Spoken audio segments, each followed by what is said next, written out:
Welcome back to the WaaaRghPG. I'm Captain Grubbins. Yes, Grubbins did it. You ever see a grot captain before? You have now, and it was oh so natural. It was beautiful. Yes. Yeah, it was a good time. Yeah, we're doing the final little recap of tonight's, tonight we're doing the final recap of the Ork WaaaRghPG that we've been doing, the Freeboota WaaaRghPG. Joining me today, we got Cork. Yo, okay. So I'm on camera right now, and I'm short because I just want to show and reveal the new Warhammer shirt I got. So here we go. Listeners, I'm sorry, this is a video. We're just gonna take a camera at that. Spiteful. I approve. I got it for like $8 on Mercari. So for listeners who cannot see me, it is a weather forecast for Istvan 3.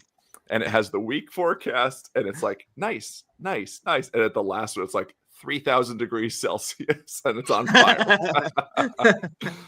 So, anyways, good to be here.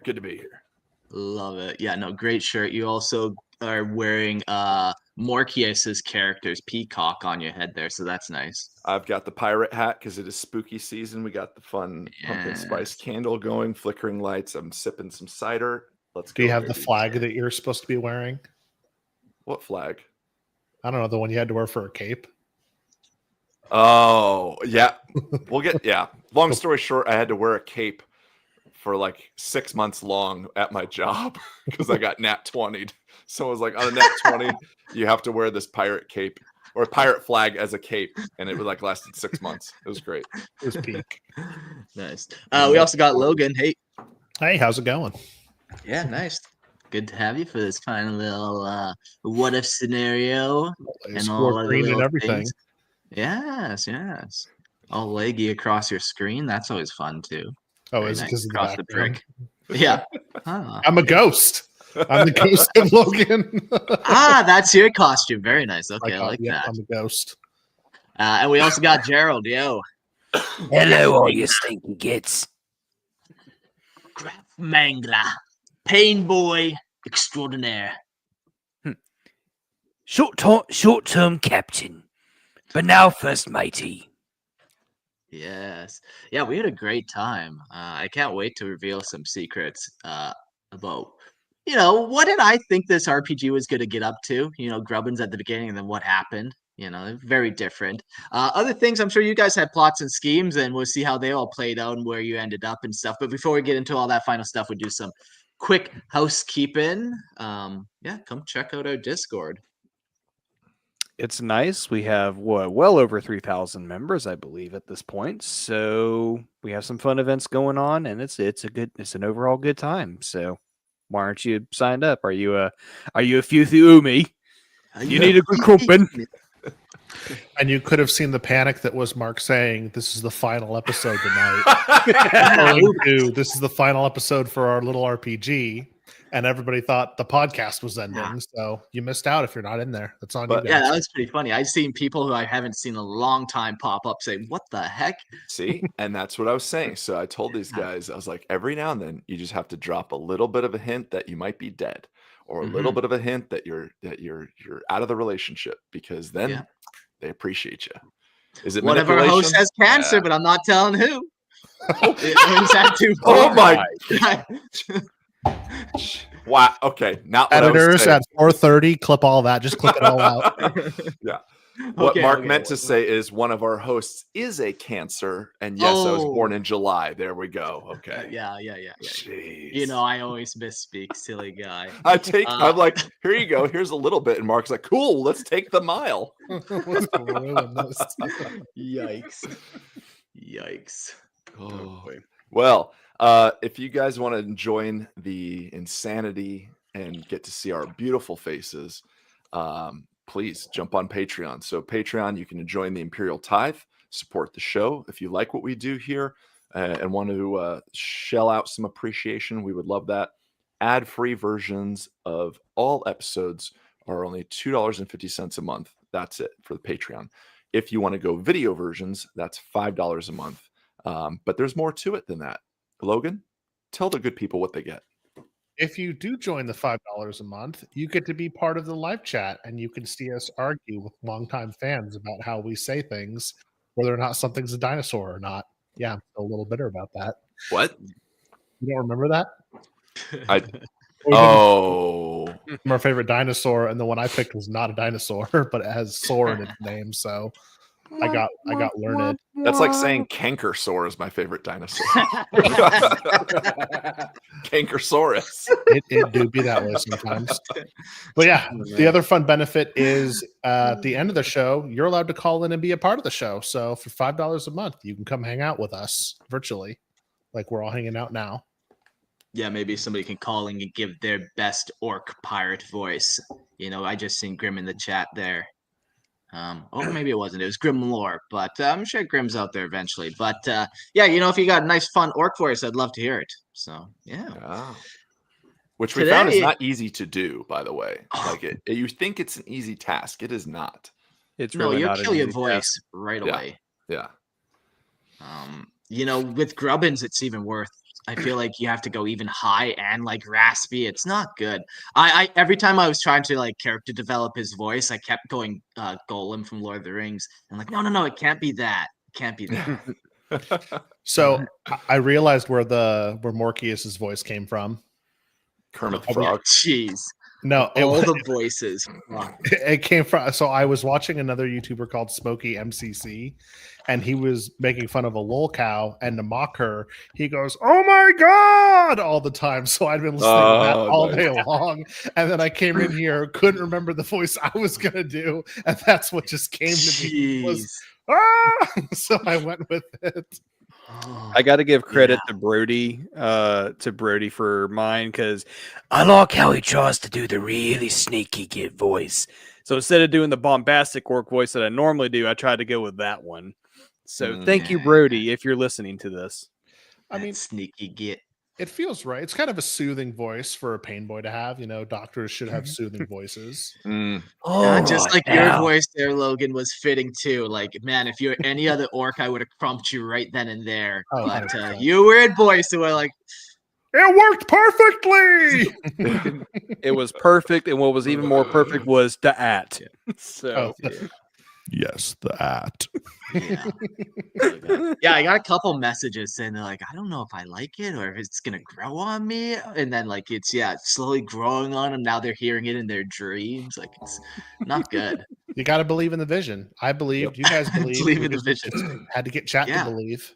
That's right. It's all works. It's all about the power of belief, man. That's right. Yep.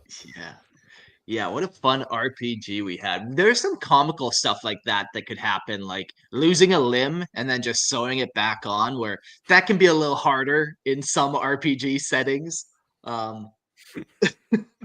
You lose that in a fantasy world, and that's game over, son. Yeah, I liked when you wanted him to throw the flare and he threw you instead down a hallway. Yeah, that was one of my favorite. Or almost off a mountain. Almost off the mountain. Just graph throwing grubbins is just like the running joke the entire campaign. Absolute cinema. Yeah, jeez, love it. Oh man. So Gerald, you've got. We've highlighted it here. You've got a joke.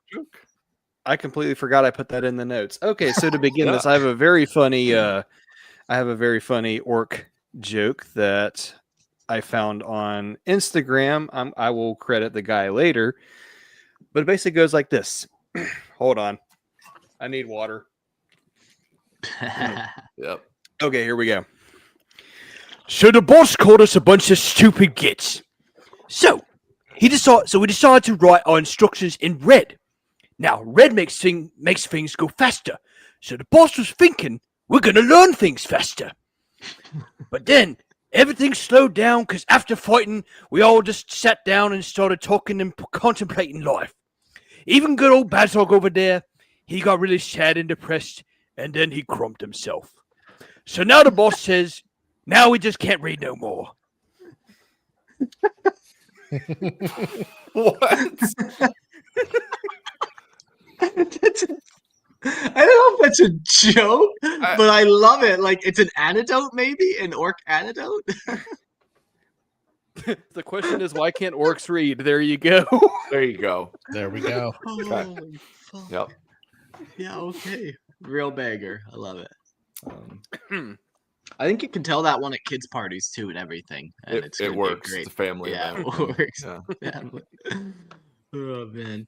So in today's episode, we're gonna start off by asking the GM, our Dungeon Daddy Court, any loose ends and some other things. We're gonna take a look behind the curtain and see some what ifs.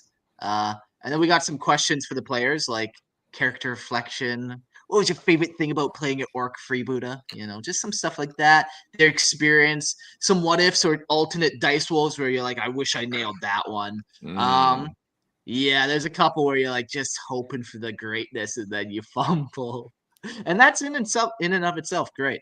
And then just we got some questions for both the GM and the players. So we kind of just go through these lists and we can all just round table this. But yeah, the first ones are kind of for you there, Court. Yeah. And we'll kind of focus on loose ends and world building.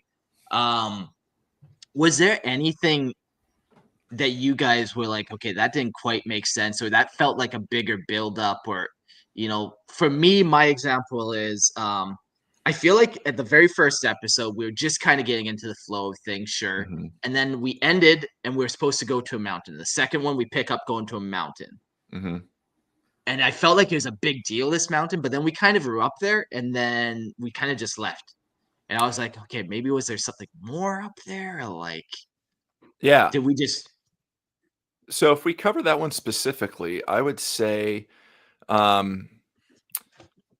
I think timeline wise, it was we dragged the first battle on a little bit, and so I think what I wanted was either for you guys to end the session number one, crash landed on the planet, and then figuring out what to do, which I think we kind of did, but yeah, we pretty close, yeah. yeah, but the goal really was to get you guys already crashed on the planet, summiting up the mountain, and basically end there, so that it wouldn't feel like it's more of kind of an episode 2 culmination. Like I wanted it to Yeah. kind of bookend that Yeah. first one. Yeah, the summit fair. itself was more just so you guys could find the outpost, so that you could find the Imperial Guard kind of outpost station. But I think it is very tough when you plan a one shot, like when you go, okay, this is just going to be our one shot for the night, and we'll see. And we never really thought of it that way. I think we said that this is probably going to be like 2, maybe 3, but it ended up being 4. So it's Sorry. yeah, it's tough. It's tough for sure to figure out the length of an RPG session in total. Figuring out the kind of pacing as far as like that's where we can end for this night. If it doesn't go there, then we should end it here. That's very important. But yeah, I don't know. I think no, that pretty much tough. answered it. Like yeah, they like it was just a pacing thing. You didn't really have it because like we started that adventure on episode 2, like getting there, but then makes sense. We were supposed to already be there, but we got orchestrated. Yeah, which I mean is cool. do? And realistically, like the battle in the beginning, I think was pretty important just to kind of get the flow of mechanics and your guys' characters. And that's what I wanted to do was start with action. Because when you start with action, it gives you more of a chance to kind of find your character, what they're doing, versus, all right, you guys are all in a room together. Go. Talk. Yeah, talk. And and then I think that's the best way to start it, because it also gives the players in the audience something more exciting than just, hi, I'm a weird boy. What do you do? It just makes me think of was it Summoner Geeks? There's like if you've never heard of this, go on like YouTube and just type in Summoner Geeks D&D. And there's a funny little like clip where they're like, it's these guys playing D&D, but it's in it's in like 3D animation or something, and they're like, okay, so you enter the door to the north and you see in front of you a elf with gray eyes. And he's like, no. It says I have gray eyes, but I have blue eyes. He's like, okay. And then now you guys can talk. And it's just really awkward. They're like, hello. I am Morkius, the feathered one. Hello. Like it's just, you want to start with action. Setting the scene is good. So, And that's just perfect. And that's just perfect for orcs in general. So like, oh yeah. like if you had tried the opening for the other one that Mark, Christian, and I did with that, it wouldn't have worked. Mm-mm. We're all just locked up, just Yeah. trying to rip our own arm off to get out. But yeah, whatever. Yeah. That'd be crazy. Yeah. So yeah, timing's a tough thing. And I think just as advice for anybody that wants to do like GMing and stuff, find your bookmarks that where like you could end it here if you need to, and that's your session ending, and it would still be good. You want to leave on like a question, like every good episode of TV that's at least linear, like there's a full narrative versus just it being episodic, kind of ends on a question. Like Game of Thrones, watch Game of Thrones, at the end of every episode it's like, yes, but Who's sleeping with who? Yeah, what? A little bit of a question. The answer to that is always yes. Yes. Mm-hmm. So, did anything surprise you about how the story turned out?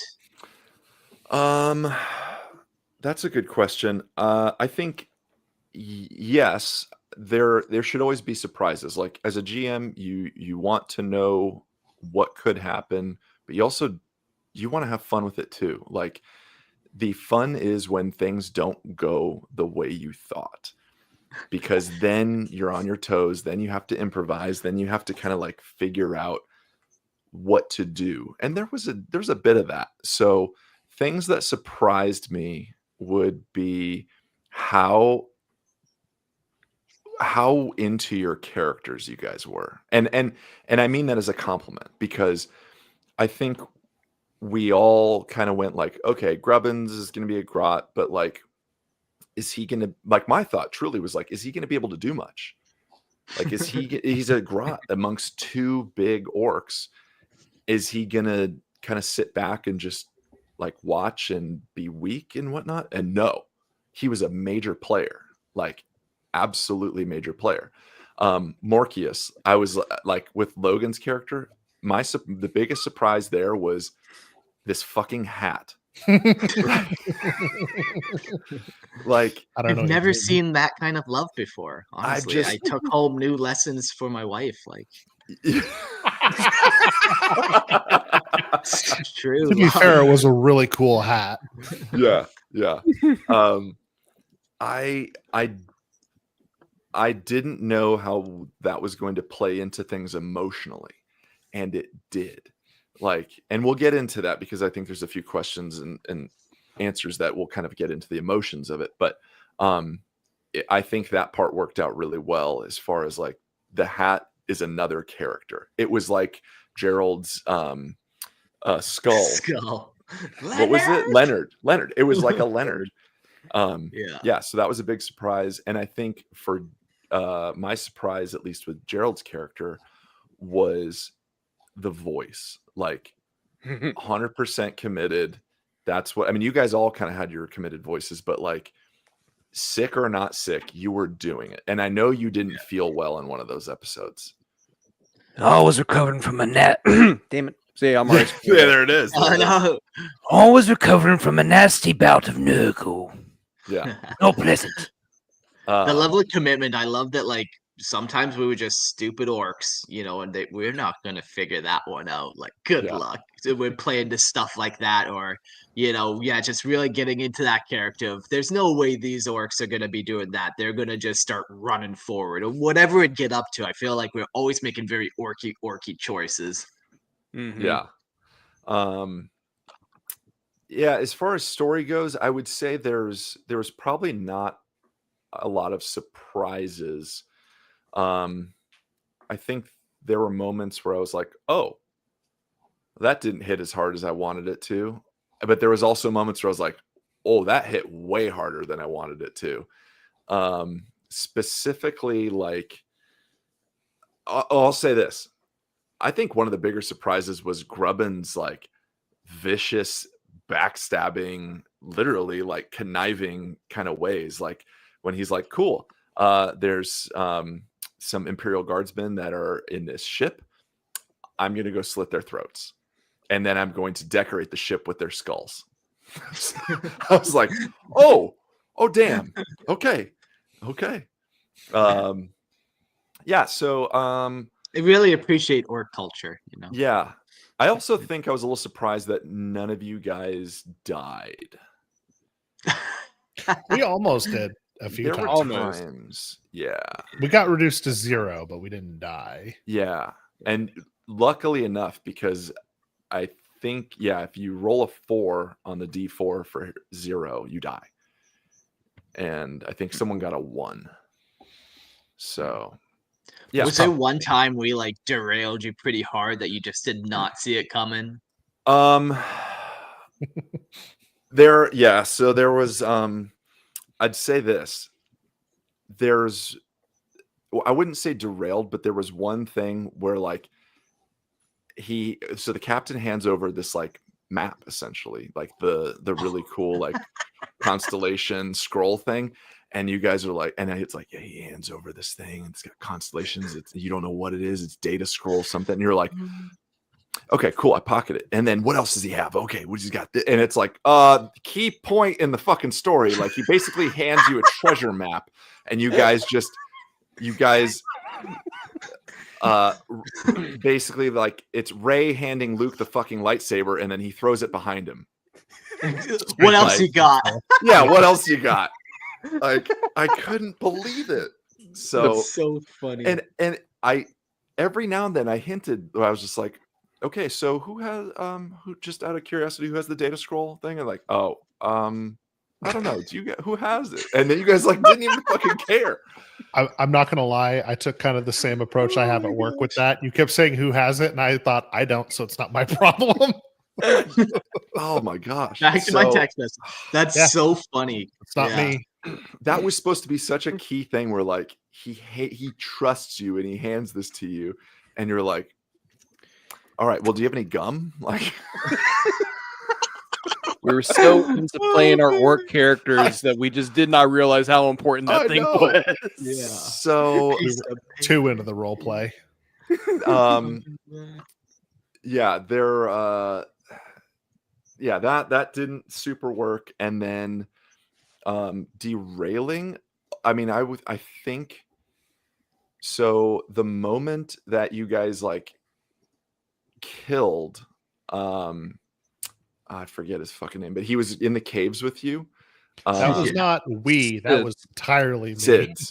Yeah, that was entirely me. So the moment like you were like, I am going to bash Sid's, I was like, great, because he's not a good character. He's very selfish, but he wasn't meant to like necessarily like kill you guys. He was meant to kind of like take the data scroll and leave you, which we'll get into like motives and stuff. But like when you were Logan, when you were like, okay, I checked to make sure he's dead, right? Like I don't want him coming back. And I was like, God damn it. Like I want him coming back. So I was like, yeah, you think he's dead. You think he's dead. And I'm like, that's not what I said. I know, and I just tried to gloss over it. Like, yeah, you're pretty sure. It's fine. I got to kill him again later. Yeah. But that was something I was very excited about, was like the idea that Sid's would shoot the hat. I was very like I kind of I had left no idea on that was going to happen. cliffhanger. Yep. I had no idea that was going to happen, but the fact that like you went to kill him, I was like, okay, well, he's not going to like that. So let's try and pull some emotion. And Logan's been playing up this hat thing and its connection. Let's kill the hat. Let's kill the hat. You tried so hard. And I wanted to kill the hat. I wanted to have this like tearful moment of like, it looks up at you with just terror and sadness Oh and longing, and no! like you're holding your child in your arms, and the kid just looks up at you like, "Can't you save me?" And your eyes only say, "I wish I That's could." horrific. You know, I wanted it Jeez. so bad. And didn't I just teleport behind him and hit him Oh, again? man. Yeah. Yep. But then So it almost died to the Eldritch Abomination. It did almost die to the abomination, Yeah. yep. but I got to Did you- talk the DM into letting me do something ridiculous that was Yeah. great for us. Did you have a favorite character and NPC to play? Not really, to be honest, because at least with this scenario, like, I mean, Sid's was fun to play because you guys made him fun to play, like the villain kind of. But this was not going to be a very NPC heavy story. This was meant to be you guys central, and then everybody else was really just kind of auxiliary, and I didn't really want anybody to stand out, except you guys made Sid's kind of stand out in the way that he became the villain. I did wrestle with the idea of having other orcs join you guys, like having an NPC orc be part of the crew, and the reason behind that also is, and in Pirate Borg they kind of talk about this, and there's another group that I saw that ran a Pirate Borg campaign that did this too. If you have NPCs that are part of the crew, if one of you guys dies, you just take over as that NPC. You are now that character. That makes it nice, yeah. Yeah. That's kind of cool. Not shove it in some other new orc that just fell from heaven. Yeah, like, oh, you forgot about Jim, the orc who's been following you the whole time. Hey, like, it wouldn't make sense. So I think that's a fun little DM tip too, is if you can throw in character NPCs, non-playable characters for those who don't speak RPG, if you can throw them into the party that are kind of around the party and are able, like if someone was to die, take over that body, great. So cool. Yep. Yeah.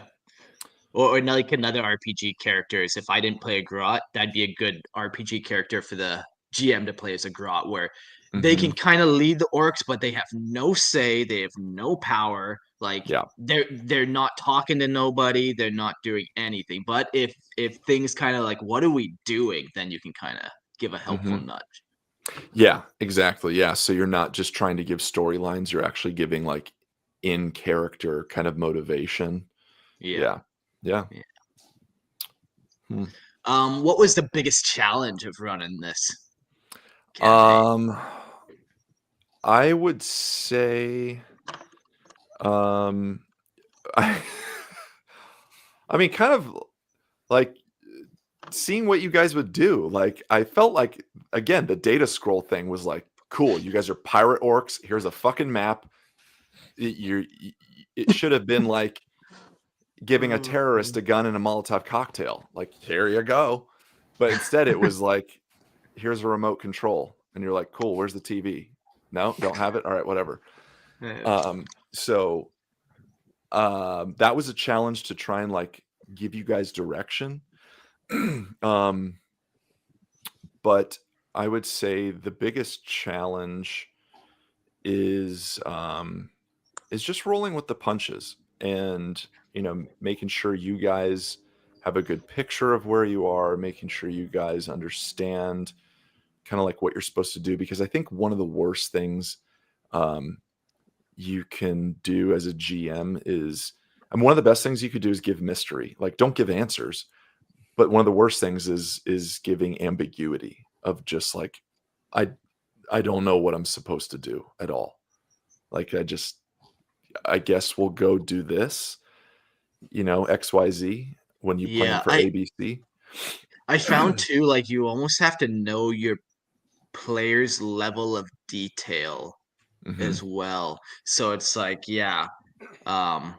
how in detail are they going to make this walk in the forest? Are they going to start picking up rocks, like, or are they more like, you're walking through the forest, okay, so I walk through the forest, Yeah, I walk until something happens, like, what is that level of detail that the players are actually kind of willing to go into? You want to read into that too. So it kind of makes it tough being the GM, obviously, but Mhm. yeah. Yeah. I mean, the biggest challenge is coming up with it too. I mean, again, like I prefaced in the beginning of this was not a custom adventure. This was a customization of a pre-built adventure from Pirate Borg. And the adventure is called Buried in the Bahamas, which is just kind of like one part of this. But I wanted to kind of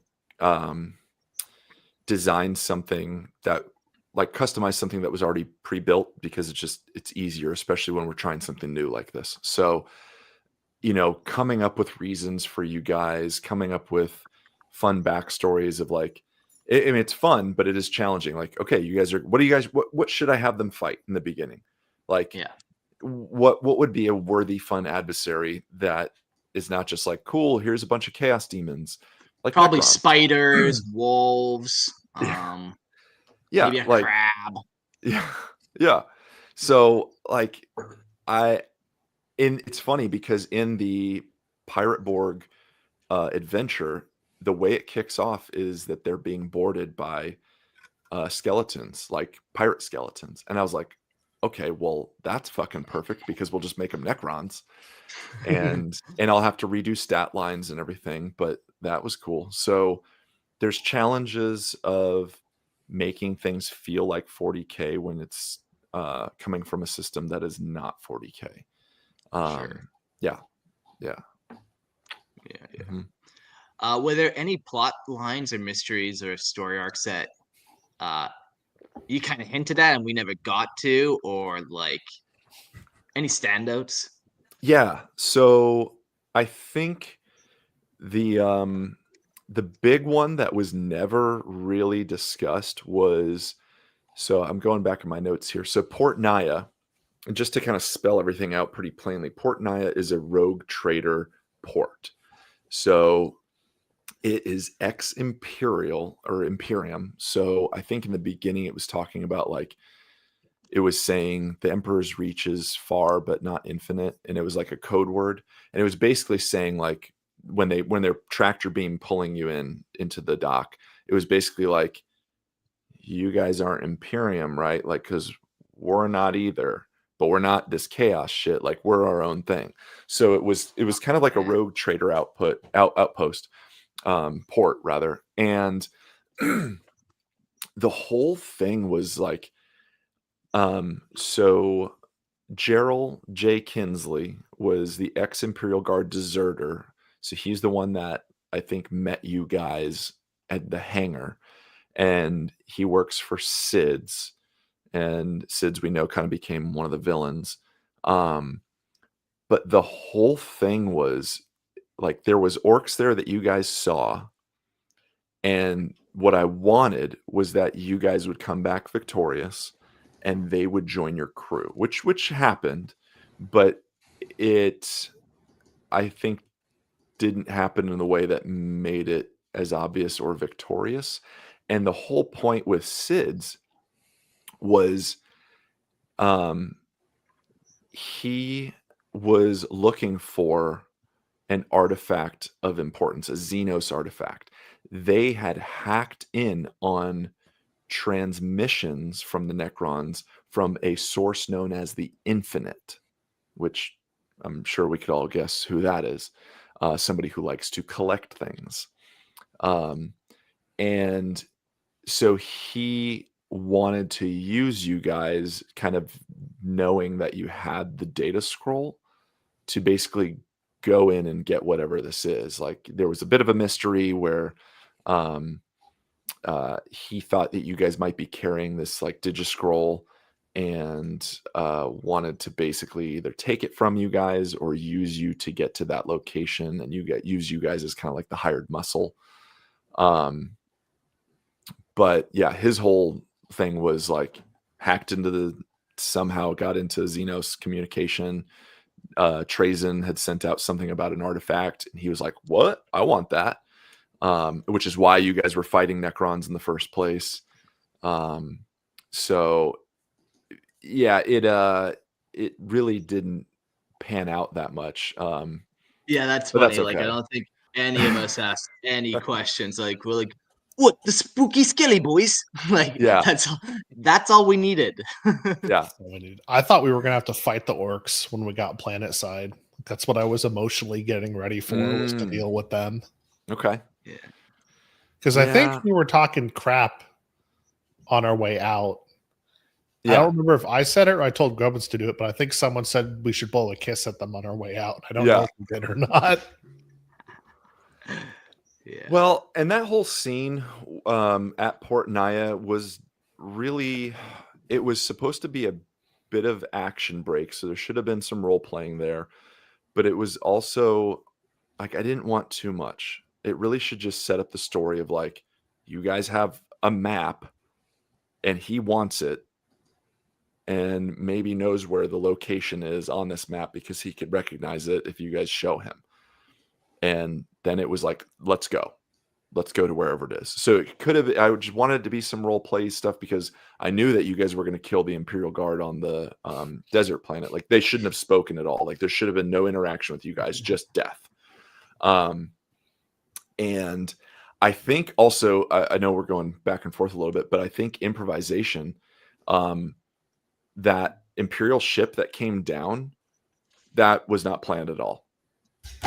That was off the cuff. Like it felt like there wasn't enough action in that moment. So I was like, let's, and you guys weren't trying to build a ship. I don't think there was a, No, we were trying to build shelter. yeah, which I was wondering. I was like, oh, maybe they can try and build a ship or something. And like, with their orc psychic dumb magic powers. But like, nope, no one did that. So, well, I got to give them like, let's give them a way off this planet. In my head, a mech would have built the ship. We didn't have a mech. Yeah. So didn't then have making shelter was the way to go. Yeah. Yep. Never Didn't occurred have a to mech me. boy. Did Yeah. not have Didn't a mech have boy. a mech Yeah. boy. Next time, Yeah, player true. 4, you're a mech. Yeah. Yeah. It felt like it all kind of flowed pretty naturally. Did you feel like it evolved naturally and the story ended how you wanted and all that? Yeah. Yeah. I think it definitely ended the way I wanted in the sense of like the conclusion. I think I was hoping for more emotion out of it. And I think we got it a little bit with like the artifact and like Grubbins becoming like a big grot, like, like kind of leveling up was fun. Yeah. I wanted the hat to die. I know you did. I wanted the hat to die. You couldn't separate the love, dude. It was too strong. And I know, and it wasn't even that like I hate this character. No, I loved the hat. I just wanted it dead because I wanted to give you something to work off of. And well, that was your mistake because it gave me the strength and power to almost one shot the big boss. Well, Yeah. I think you had a captain that was also a pain boy in past life. right. He did. He could have Yeah. brought the hat back. Oh my gosh, a cyborg thing where he sewed the hat to me so it's living off my blood. That would have been cool. Yikes. Oh. Yeah. If there was there any moments that we failed, key moments, that we passed? Sorry, I worded that weird. Any moments that we passed that if we failed, we would have like died or like, I don't know, anything crazy like that? How close Yeah. were we? I mean, there was times where you guys were close to death. I think, I mean, again, I keep saying the hat should have died. Like I wanted him to shoot the hat and kill it, but you fucking rolled like an 18 or something. You had like 5 18s in a row. The Yeah, what the last heck was that? night, my dice were so hot and Oh my Gerald's were gosh. so bad. Yeah. You took my good rolls, Like man. statistically, all the dice rolls were correct. It's just I got all the good and Gerald got all the Yeah. bad. And for listeners who missed it, I literally had to pick up my dice tray, turn the camera down to prove, yeah, I just rolled a nat 20. Leave me alone. Yeah. And then Gerald's over here, 3, Yeah. 3, 4. Yeah. So Yeah. I think big moments would be like teleporting behind Sid's, killing him, like actually killing him. No regrets. there was I forget exactly when it was, but I know there was a moment for Grubbins where it was like, okay, you need to roll good on this, otherwise it's not going to happen. And I forget if it was you like jumping or something like that. I think it was at the I last think battle. there's like where I wanted to get thrown up to a stalagmite. I and know then, you like, missed catch that. it. You missed Oh. that one. Yeah. Yeah, I remember there was another really important one that he got Mm. clutched up on. Yeah. What Yeah. was it? Oh yeah. I had to roll twice for one for accuracy and then another one for strength. I made it for accuracy, but because I failed the strength, he didn't get impaled on the stalactite. Yeah. When you didn't you throw Grubbins and he nearly fell off the cliff? That was Yeah. it. I think that was one where like Yep. you threw him, and if he didn't like, Oh, that's right. He had to do a tumble. he had to do like cat tumble, and if he didn't, I was like, well, I guess you hear his scream fade off in the distance as he plummets to the ground. Yeah, that would have been so wild. Like, it was just. man. What happened? Well, in episode 1, we yeeted the grot off the map. So God dang. Yeah. The hilarious thing was Graf wasn't even trying to be like malicious towards the grot. Like at worst, he was just like stupidly ignorant. Yeah. So the whole discussion about, oh, we must go to the twinkle. And then we all came up with the idea of like, why don't we just fly to the twinkle? Oh, the grot can fly. Okay, here you go. Yeah. It's classic. I loved it. Yikes. Yeah. That was big. For sure. Before we move to the players, we got one more question for you. Do you have a favorite moment? I mean, you nearly getting thrown off a cliff was one of my favorite moments. Pretty good. Ending on the hat being shot at was one of my favorite moments.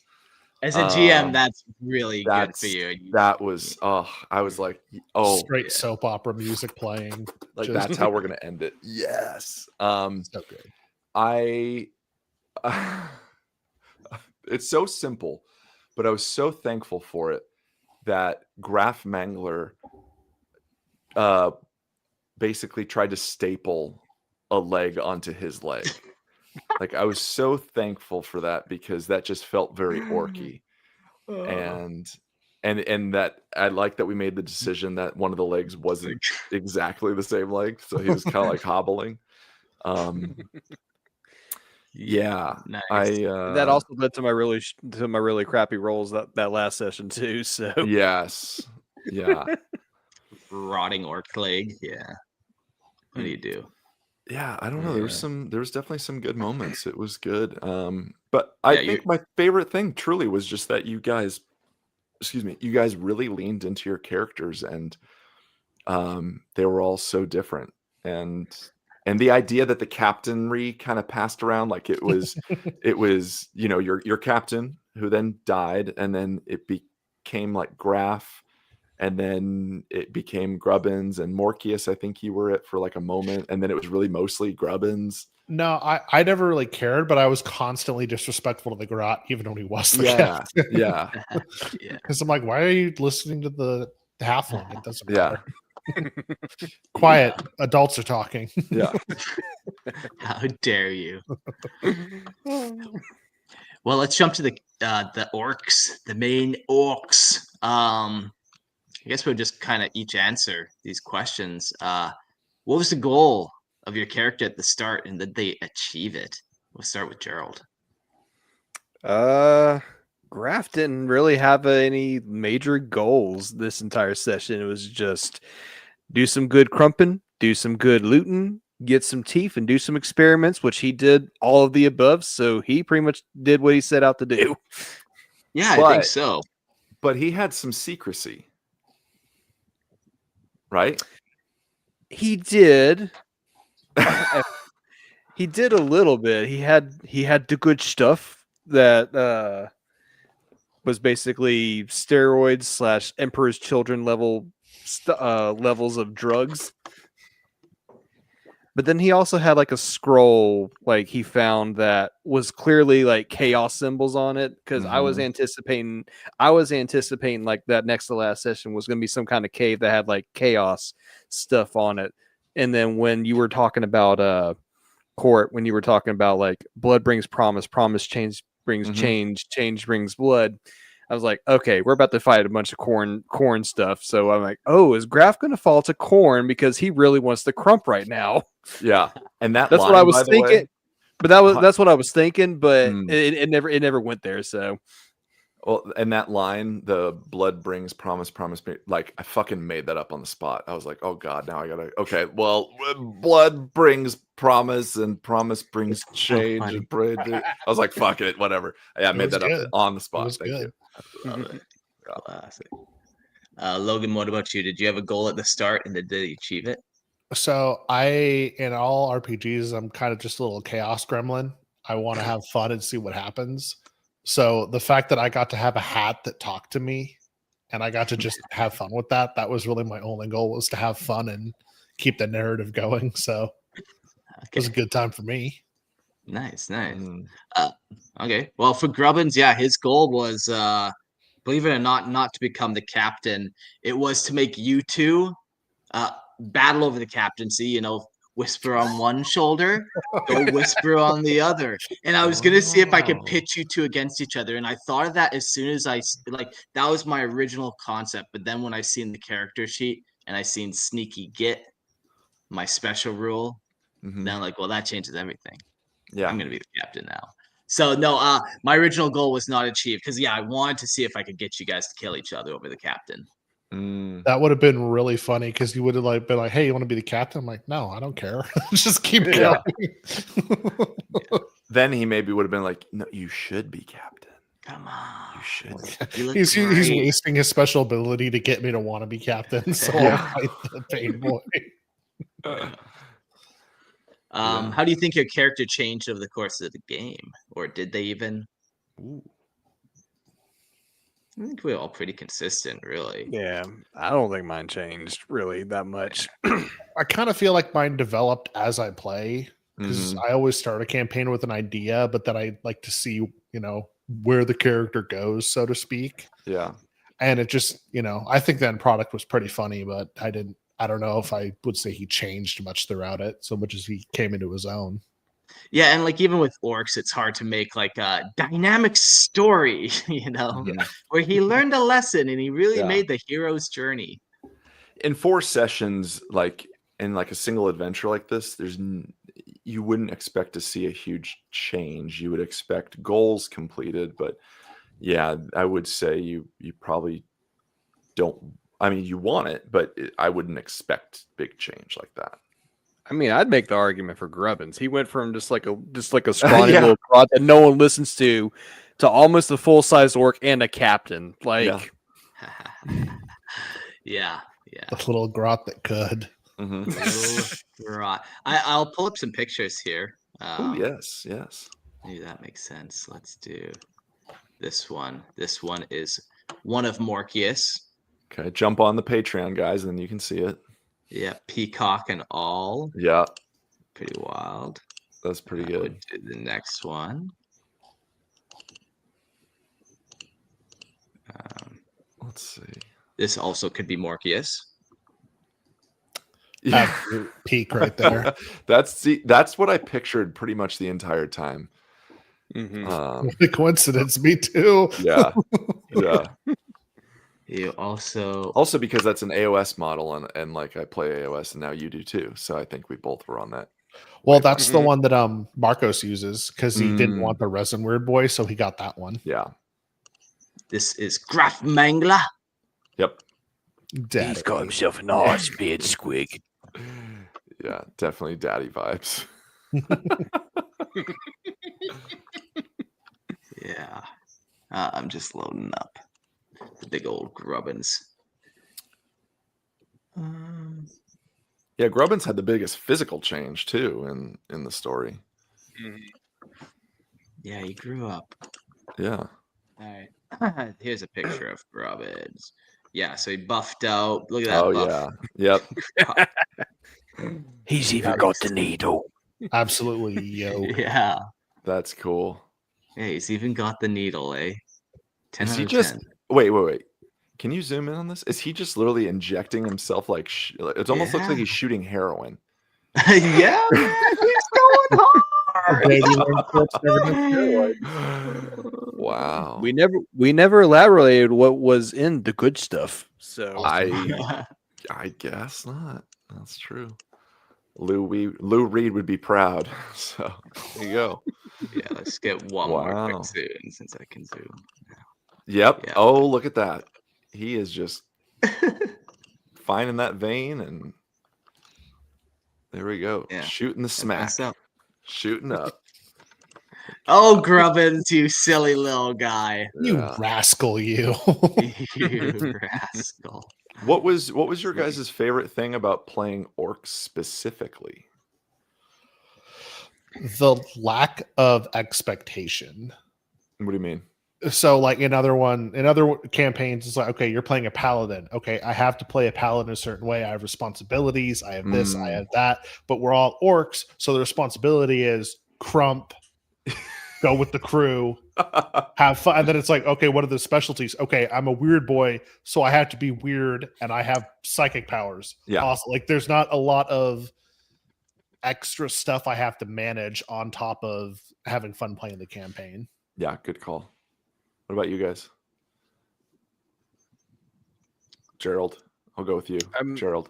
I mean, basically kind of like what Logan said. There's not really any major expectations with the orcs. It's just and the freedom to kind of play them however you want, and it still somehow makes sense because one, it's orcs. Anything they believe becomes reality.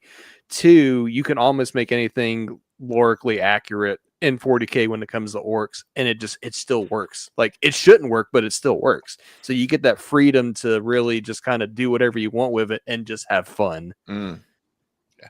There's no penalty like, ooh, that's not in your alignment chart, or you're a paladin, you wouldn't do that. It's like, no, you're an orc. You could do like, oh, I punched Grubbins in the face, or Grubbins stabbed me in the leg. It'd be like, why did you do that? I don't know. The peacock squawked at him, so he stabbed me in the leg. All right, on to the next thing. Yeah, exactly. We could do things and continue. Yeah. What about you, Mark? What do you think? Yeah. I kind of will go with that vibe as well, where it wasn't quite chaos, where it's just like, just complete anarchy. But like you said, we could get away with just being rowdy, and that was definitely fun, where you don't have to worry too much about any repercussions. If we want to go on a murderous rampage in that bar on the Port Naya, that could have very well happened, and no one would have batted an eye. I was stressed the whole time because I thought, all right, here comes the arrest arc. We're going to go to jail here. I was gearing up for a full-on prison riot, and it's like, oh, you have a mission, you're leaving. I'm like, are you sure, bro? Yeah. Well, that was because, and now if you think about it, the whole thing was like, Sid's suspects you guys of having this data scroll, and then I think you guys were like, oh yeah, we have it, here it is, and he's like, okay. you don't know what this is, do you? You're like, we forgot we had it.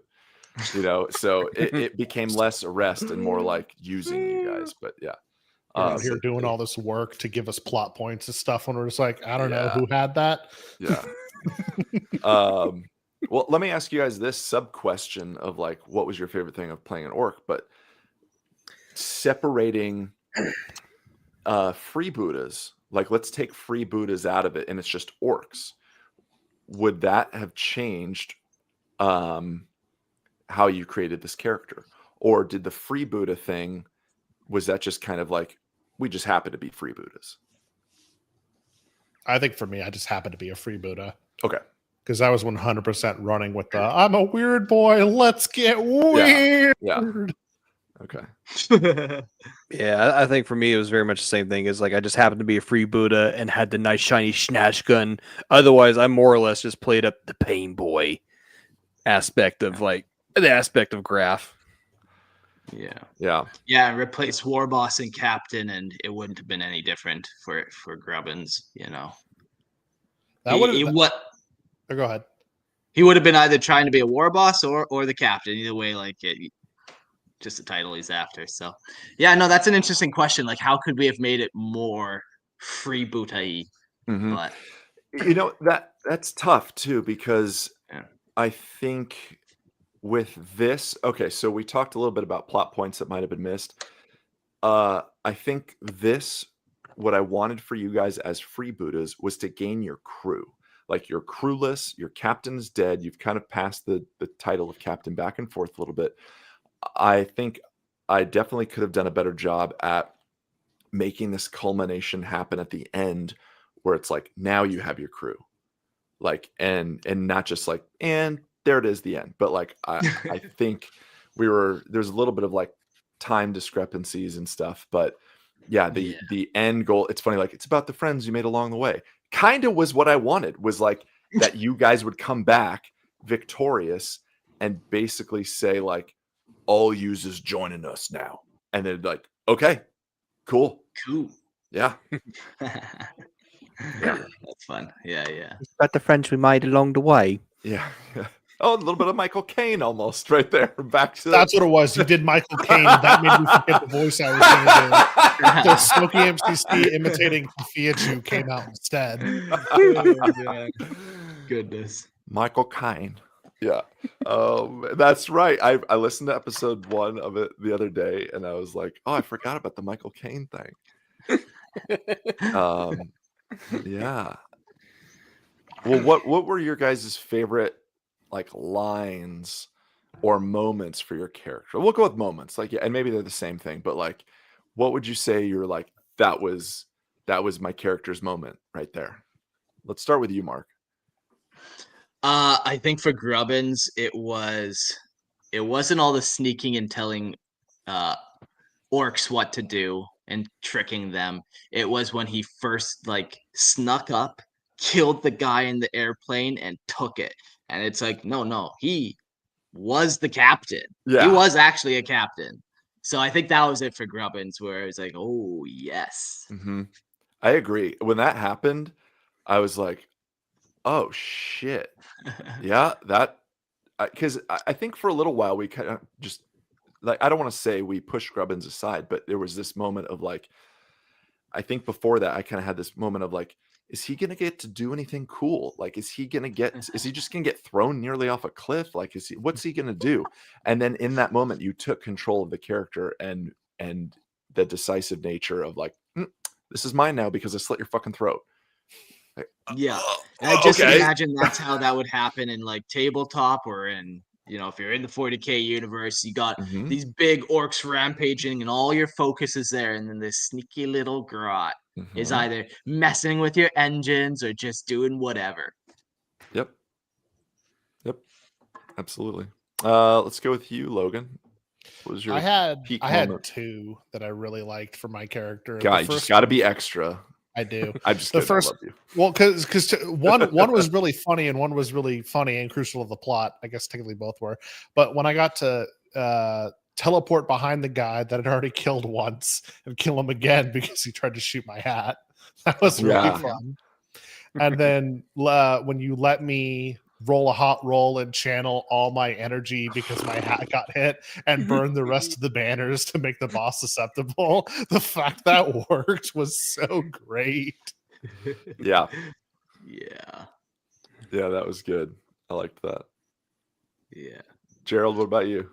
Okay, I also have 2, just because I want to be extra like Logan. True. The like basically the first session after the ship crash, and then Graf just stands up on one leg, doesn't even realize it, and he's just like, I'm fine, I got this, and he's just smoking a cigar. Yeah.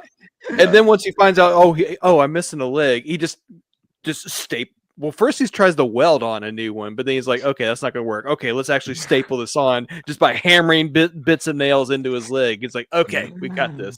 And then the second one, I think, was probably the second session was, I was actually close to death, but then I shot myself up with the green stuff to make Slanesh proud. Shout out to Lupercal TV if you're in the chat. and then just got a massive strength boost, and then just took the bone saw and just wailed on the gunner. So Oh yeah, jeez. Yeah, Yeah. man. I had a question here that was a spin-off of what you guys had, but what I'm curious, being the GM and puppeteering you guys kind of in story and whatnot, was there anything that like shocked, surprised you? You were like, that is not where I thought we were going. Like anything that just kind of felt either good or bad, where you're like, that came out of nowhere, or that was like just a surprise completely in a good way. Either way. Like I said earlier, leaving the rogue trader without having to fight our way out was shocking to me. Yeah. Okay. I was like, okay, I guess we're leaving. Yeah. Especially after the way we entered there, where we're like, you were like intentionally being antagonistic, almost, and be like, for the emperor, or just saying some of those types of things where they're like, no emperor here. Yeah. So yeah, I thought we wouldn't make it out of there without a fight either. Yeah, honestly, I feel like that was a weak moment in my storytelling. Was that whole setting, and but it was really just meant to be like the plot setup of like now we kind of know where we're going. But okay, all right. It wasn't bad. Like at any moment, we could have destroyed that whole port, and you would have let us. So I don't know about that. You can't stop the fireball 18 in all the windows. I know. Yeah. Yeah. Was there one moment that made us all laugh? I think it was probably the very first time I got chucked. Every time I got chucked, we all laughed, but yeah, first time was like nothing. First time was best time. Yeah. I'm not that kind of grot. Oh man. Yeah. That should It be would have on been all the merch from now on. I'm not that kind of grot. It would have been funny. Gerald, didn't you throw grubbins like at the entrance of the cave kind of thing? It was first time was the cliff. Yeah. The second time was like, the entrance of the cave when the door opened up.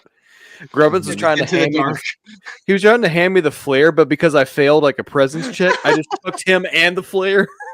Yeah. And what I should have done, like looking back, was I should have, because remember, like you guys like followed the directions and basically started right where you came back, because it was kind of like a chaotic, like Zinchi, like maze thing. What I should have done was like have you throw him forward and then have him come up flying behind you. That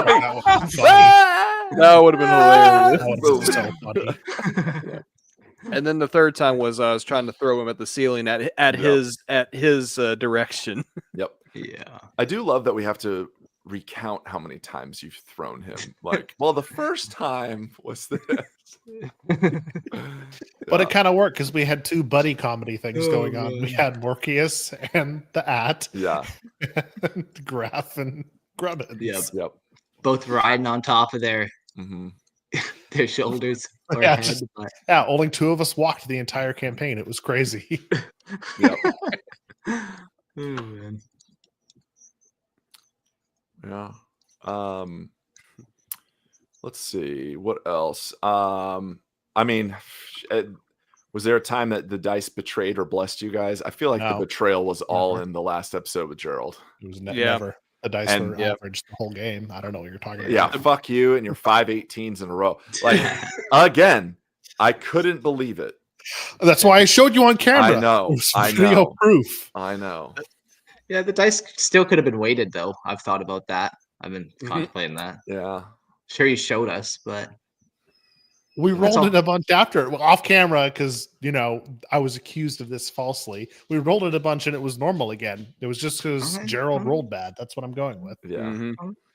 And there were peacock in my dice, and I withdraw my accusations. Court doesn't. I see him. I should have killed you. That was the mistake. Yeah.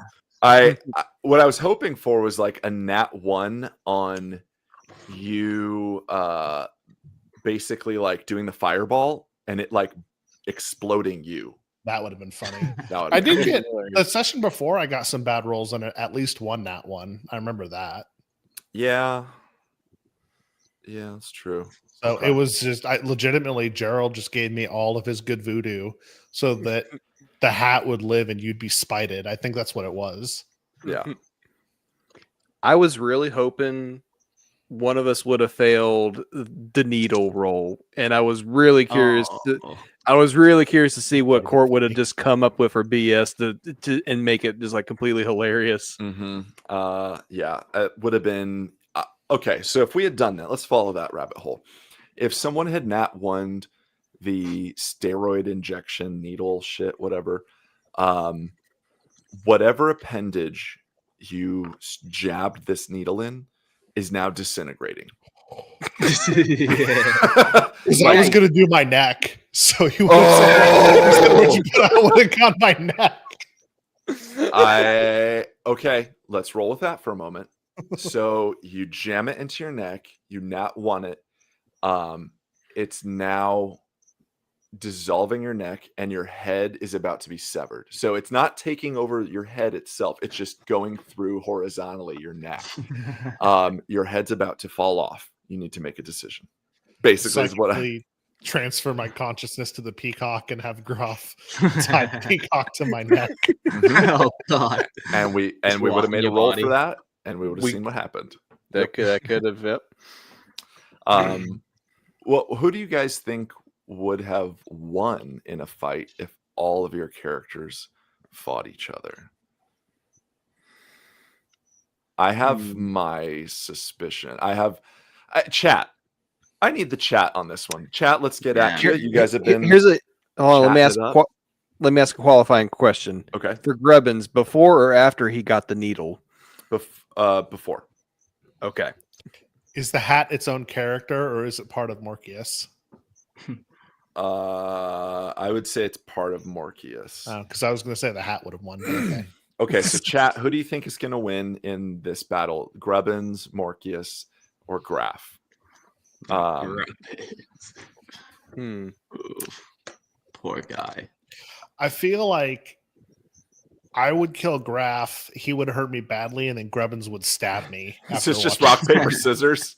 Yeah. Okay. Kind of. That feels like Grubbins would win, but it wouldn't be through his own might. It would be we kill each other, and he picks off the pieces. I do think there might be that where it's like Morpheus can kill Graf.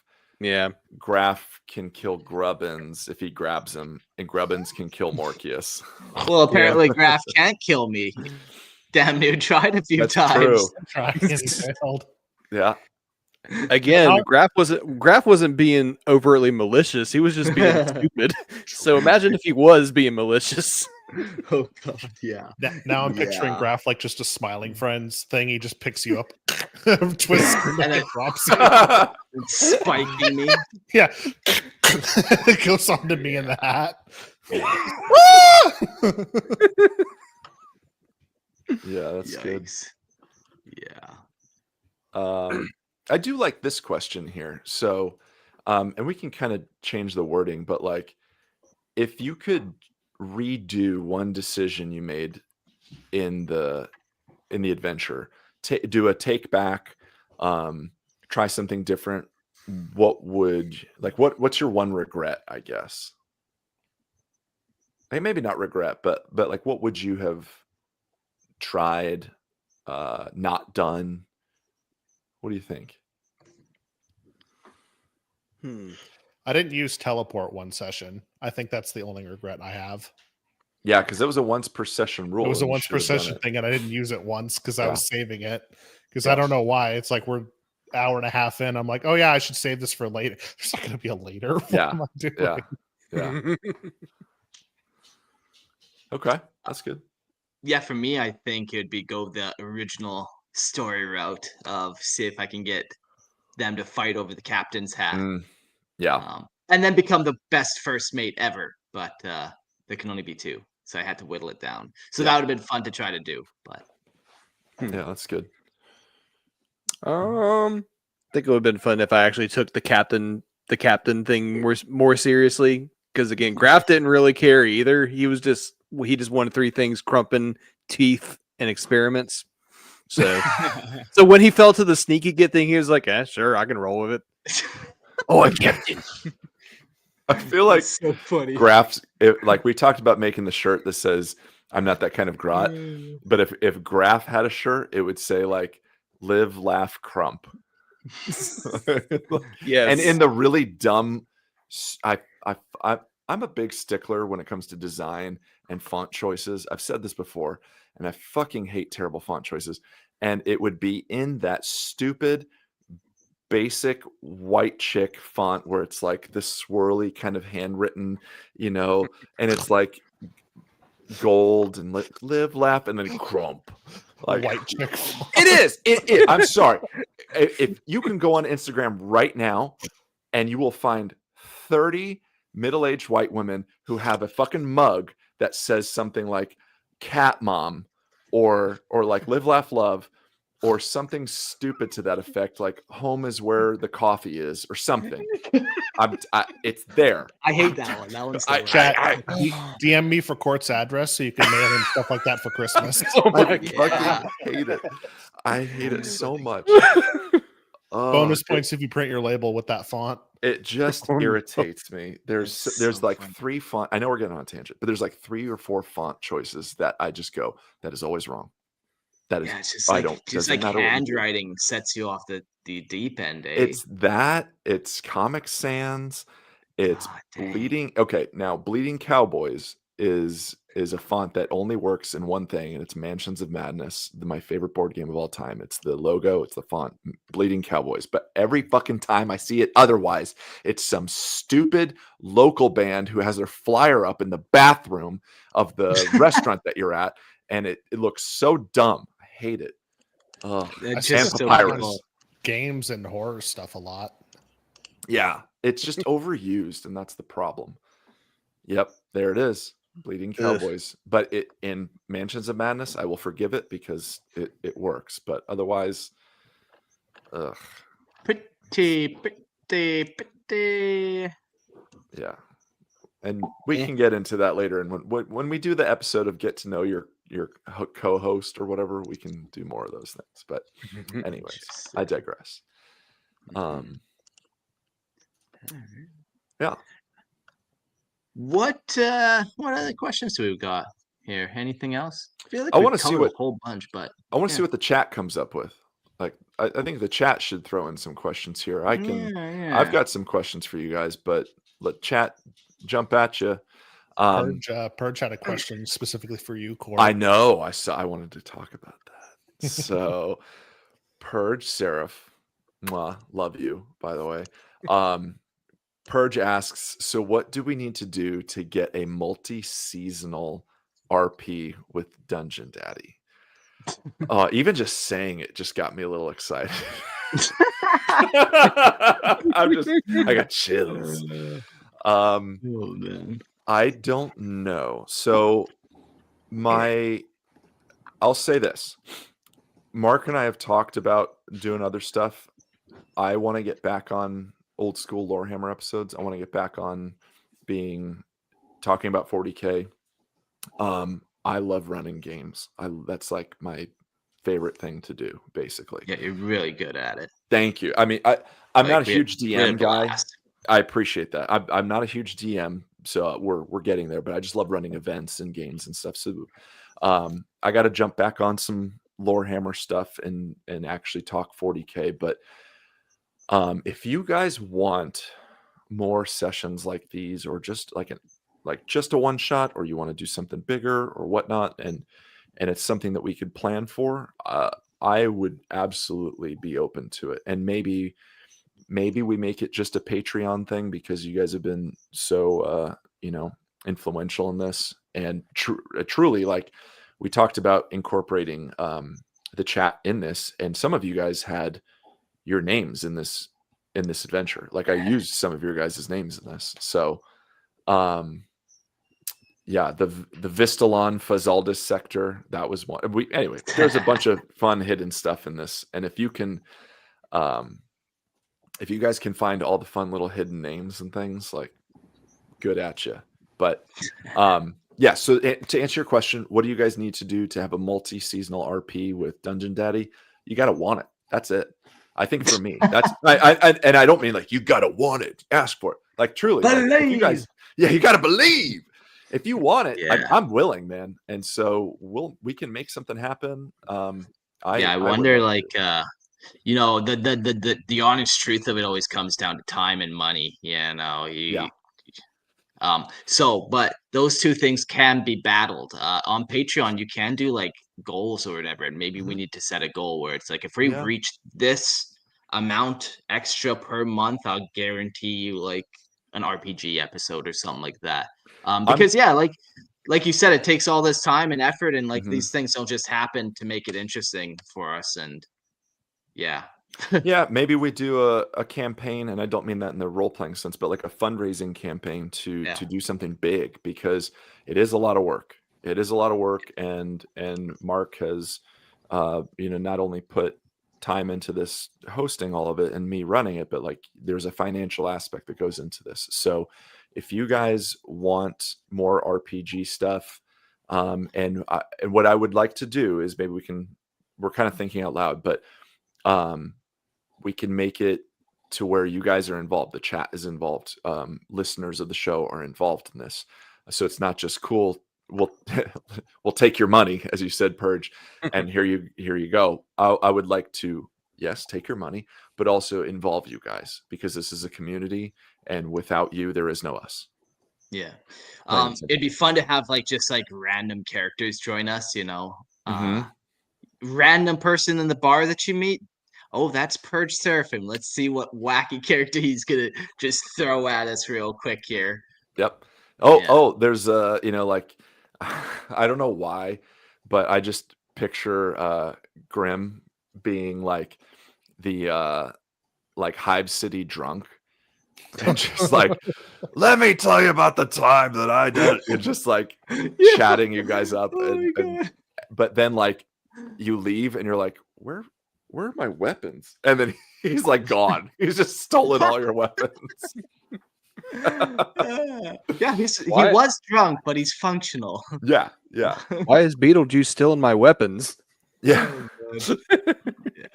Checks out, he says. Oh, yeah. That's so funny. Yeah, there's been some people too in the Discord saying, how do I run a RPG for you guys and stuff? That all is very interesting, because that'd be fun to play with you, Court, and not have you run as well. But yeah, it's one of those things where it's all just time, and you got to do one kind of project at a time. But people love the RPGs. I love playing them, so I think we're going to try to continue doing something in some regard. So yeah, what we need is we just need a good like $500,000, and we'll do a Lorehammer festival. We'll just do like a weekend in Panama. Just it doesn't take that much money to get a plane ticket. You guys are probably only spending $500 to get a flight down to me. Man. Then you just sleep in my lawn. It's fine. Wake up, the chickens pecking your face. I was just gonna say, wake up, the chickens are there. So yeah, man. The lizard, fresh eggs, the giant monsters on the ceiling. Just oh man, yeah, it's a good time. Like yeah, that. Yeah, I would love to do a Lorehammer thing down here, but something tells me moving a bunch of models all the way down to Central America would just suck for everyone. So yeah, maybe. Firefest 2.0. Yes, absolutely. Agree. So just come down here with no belongings. That's what you need. Just come down here with the clothes on your back, and that's all. And your hopes and dreams. And your hopes. Had your dreams. I've been painting again. It's been nice. Speaking of hopes and dreams and just 40K and whatnot. Man, nice. Very nice painting. Yeah, did you post any of that stuff, Mark? Because I know you sent me pictures, but did you post it on the Discord? Yeah. I posted a couple pictures now. I'm almost getting to the point where it's like, oh, okay, that has paint all over the entire model and not just like primed. It is cool though. I really like the conversion too. Thank you. Yeah. I was talking about the last episode, so I won't go too much into it again. But yeah, man, hobby and 40K, it's so fun, so nice. If you do come down though to Panama, you definitely have to smuggle me some sprues and whatnot. Yeah. Going I through TSA, like, yeah, we've got some plastic crack for our guy in Panama. You have what? Dude, when I moved down here, I had a suitcase with 70 pounds of Warhammer sprues and like just off the sprue bits.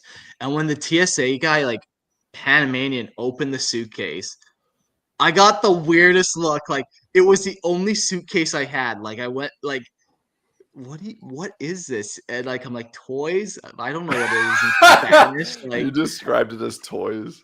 oh man, it was wild. It was wild. Oh It's a wild man. time. Yeah.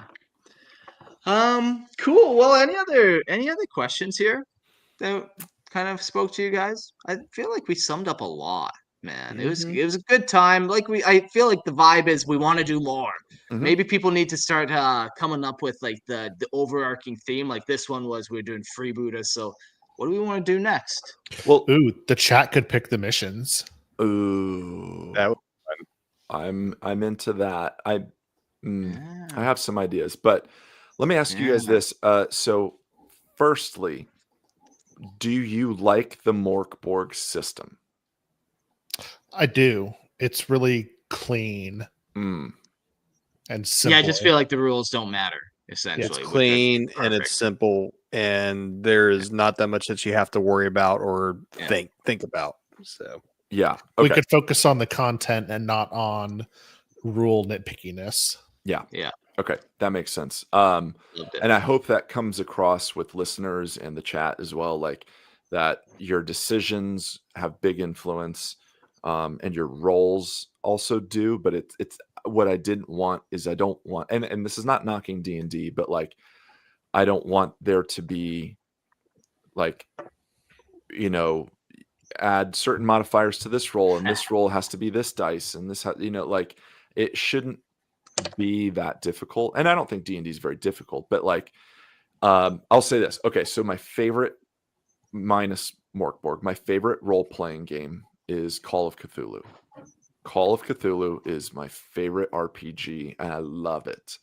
However, the skills list in that is like 3 columns deep, and each column is like 15 skills. So you have like 45 skills that are kind of applicable to you, and they all have different like base stats. So I could be like, all right, Gerald, you open this tome, let's see, like you find that there's like a key here, like let's try your whatever skill, like I'm doing terrible, but like, oh, lock picking. Okay, you come to a door, lock picking, do you have it? No, it's not one of your normal checked skills. Okay, so your base in it is like 5, and that's out of a D100. So you better roll fucking good. You need a 5 or less on a D100. Or like library use. Library use is literally a skill in Call of Cthulhu. Yeah, That's so and funny. can confirm I played a session of Call of Cthulhu for a Grimlore Halloween special that's going to release on Friday. Ooh. And I saw it, like I saw the format on the Roll20 website. It's exactly how Court describes it for the listeners out there. Well, do you know the Dewey Decimal System and how it operates? Yes or no? So that, which is funny because Call of Cthulhu is typically set in the 1920s or like early 30s, and library knowledge and whatnot wasn't super common, and so to be like a educated like academic person, like you would need to know that. You need to research. There's obviously no internet, so you got to look up all the shit via books. But anyways, so Morkborg, I think, as the system works. My last question would be: have you guys had any interest in doing Wrath and Glory or like Dark Heresy, something that's way more like that is 40K specific, but a completely different system? Absolutely, yes, a Dark Heresy. It is a lot of fun. Really? Yes. I'm always down for whatever, as long as I can have fun with it. Yeah, like if we were in a room together and we weren't recording, Dark Heresy would be sweet, or any of those Fantasy Flight, but they're way too rules clunky to be recording and stuff. Yeah. I would find. But Wrath and Glory, I do like, if you took a very dumbed down version of that, I do like the dice pool concept of RPG games where I forget exactly how to describe them, but I feel those are clean, simple to operate, and you get some fun variation and all that. Dice pool system stuff is really cool. They do it with is it Loot Studios? I think Loot Studios does the Arkham Horror RPG, which I have, and they also do shit. There's a couple more, but the dice pool thing is cool, where like you basically use dice to kind of as health, and so the less health you have, the more dice, or the less dice you have to roll. Oh, that's cool. To try and succeed at stuff, and you can spend dice in different ways. Yeah, I'm trying to.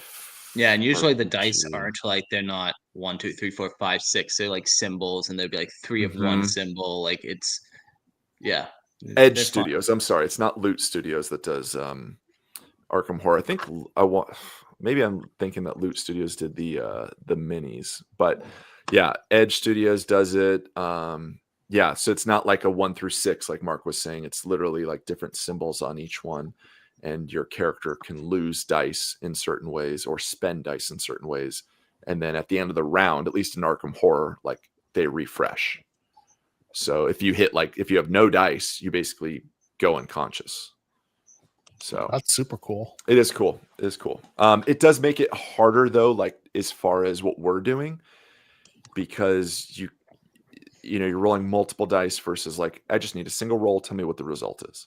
I suppose. You know, it for like kind of what we're doing, it's a little bit harder, I think, to kind of explain. So simple D6, I think it's called. It's exactly as it's described. Just a simple D6 RPG game where it's as simple as possible, where you got a couple stats, you got a couple skills, and yeah, very easy. But I think that's kind of the goal. Like, I think most people would rather, in our groups anyways, would rather role play than get lost in the weeds of counting rations and crunching numbers. One thing I love about it is I think there was only one single time, I think, where I had to grab the rule book and look. Other than that, I never did. Like, I just know how you can learn this system in like 20 minutes. Yeah. And if you want to be specific on like charts and stuff, that's the fun thing about Morkborg, is there's a ton of charts that you can roll on and just see what you get, what happens. But like, there's no, okay, Gerald, so you're firing that gun, which has a trajectory of this, and then you're distance. Let me but you're handicapped with your left arm, so let me see. leg, it's his leg. Is Grubbins holding his arms in, or is he going to flail them around? Right. Wind resistance matters. Yeah. That could be fun if you're in the right environment, but late at night when you're looking at a screen, not the right environment. Nope. Yeah. Do you fudge dice rolls, Court, for narrative reasons at a time?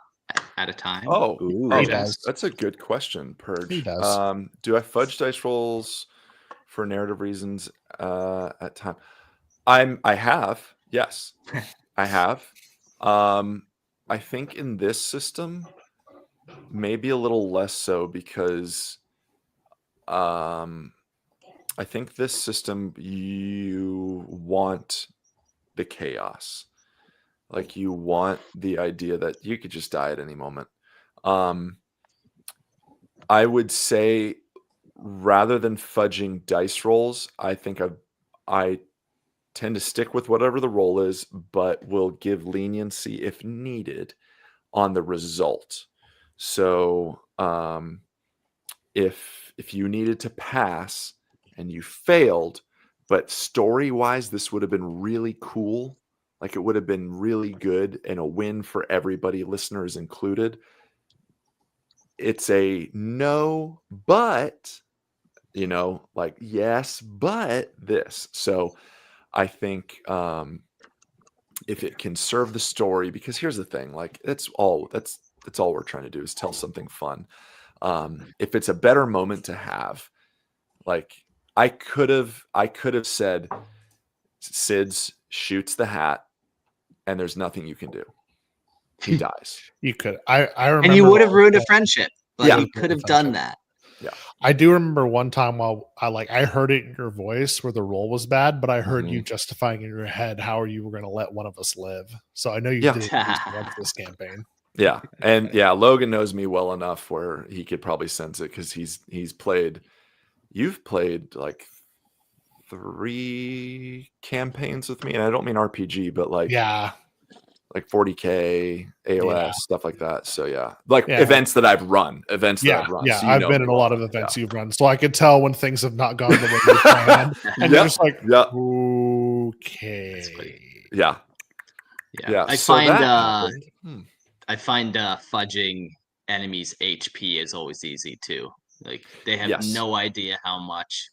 Just hit them all day, or So you're like, I need this to last 3 rounds of combat, and they've killed him on the first player. Okay, I guess they're just going to be slugging it out for a while because narratively he needs to be here. Yeah. Or things like so. This isn't fudging dice rolls, but I think like just moving things along, like Logan, when you basically burned all the rest of the banners, like. Did we need you guys to individually take actions and go and burn it? No, you figured out that will weaken this thing. And like, it's a cooler epic moment to just have it happen like the last 3 banners at once. Like, we don't need you to keep going. Yeah, I was playing into your love of narratives. I'm like, okay, most DMs would say no to this. Right. But he's going to think it's really cool. So I'm going to get away with it. Yeah, absolutely. Cool. Very cool. Yeah, well, Purge has another question. Oh, that's I like this question. Is there a way we could get collab with Grim and Court for a narrative battle on Tabletop Simulator? Oh. For $5 a month, you'll find out. We've been kind of Well, Court, you can answer it, and then I'll.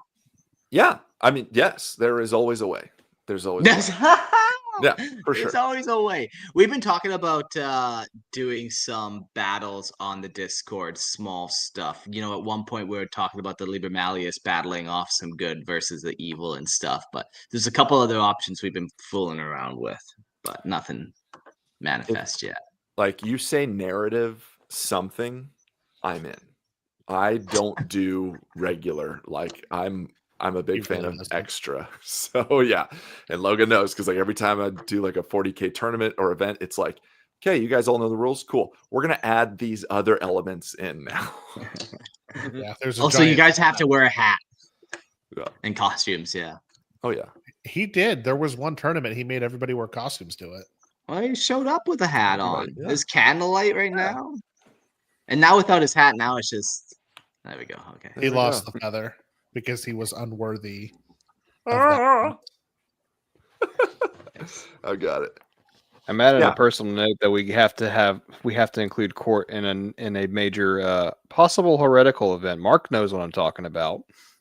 Yeah, exactly. I was trying to say stuff without saying stuff, but Gerald knows stuff. Is that happening? Is it finally happening? It's finally happening. You might be involved in it too, there, Logan. So who knows? Maybe. I don't know. What the fuck is going on? I don't know. You tell me. Don't worry about it. I don't know. Sleep now, my sweet prince. It's all good. Did we tell you, Court? No? Don't worry about it. That's like you're on a need-to-know basis. And don't worry. Need to know. Your pretty little face, okay? All right. For $5 a month, you guys can see his pretty little face and watch him not worry about it.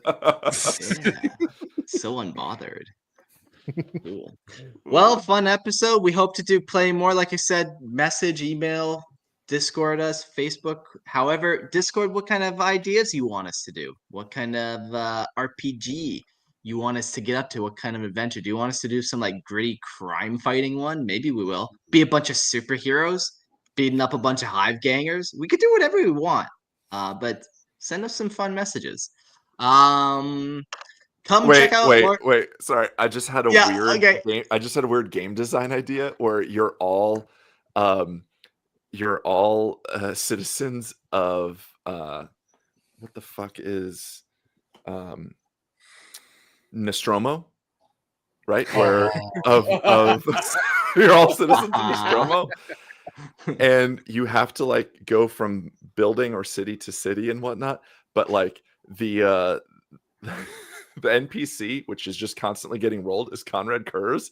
And if he lands on your space, you just die. He just like slits your throat. You're all criminals like trying to do heists throughout the board, and he's just coming to get you. I'm That'd in. be funny. I love it. Yeah. So Oh. email anything you want, and we'll Anyways, get on it. yeah, there we go. Cool. Yeah. Come check out Lorehammer Listener podcast. We do homebrew lore. Come check it out there. And then come check out the Grim Lore podcast. We talk about Warhammer Fantasy, some Age of Sigmar, all that kind of fun stuff. And we have a very special couple of Halloween specials coming out on Friday. So stay tuned.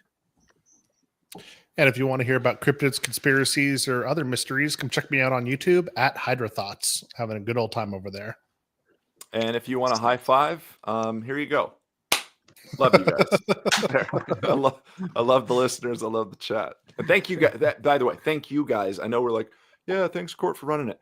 You guys were the fucking stars. Thank you, Mark. Thank you, Mark, for making this happen. This was a pipe dream, and we did it. Thanks to you. Logan, thank you for the insanity, for the weirdness that you brought. And Gerald, thank you for committing. Like you gave up your voice, you had fun ideas, and it made things even crazier. So thank you guys. Really appreciate it. Well, thank you kindly, sir. Thank you.